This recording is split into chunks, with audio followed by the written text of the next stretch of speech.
শুরু করতে চলেছি আজকের ক্লাস।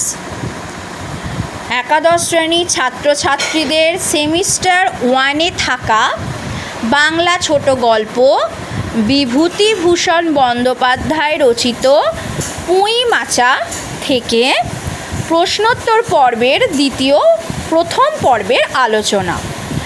দেখো, প্রশ্নোত্তর পর্বের প্রথম পর্বের আলোচনার ক্লাস আজকে শুরু করতে চলেছি। আমি কিন্তু তোমাদের পুঁই মাচা গল্প পড়িয়ে দিয়েছি এর আগের ক্লাসগুলোতে, দেখবে তোমরা প্রত্যেকে সার্চ করবে, পড়ে নেবে।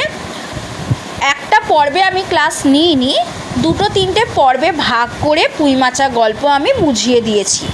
আজকে আলোচনা করব প্রশ্নোত্তর পর্ব, প্রশ্নোত্তর পর্বের প্রথম পর্ব। ঠিক আছে, চলে যাচ্ছি। দেখো পুঁই মাচা, দেখো এখানে আছে পুঁই মাচা।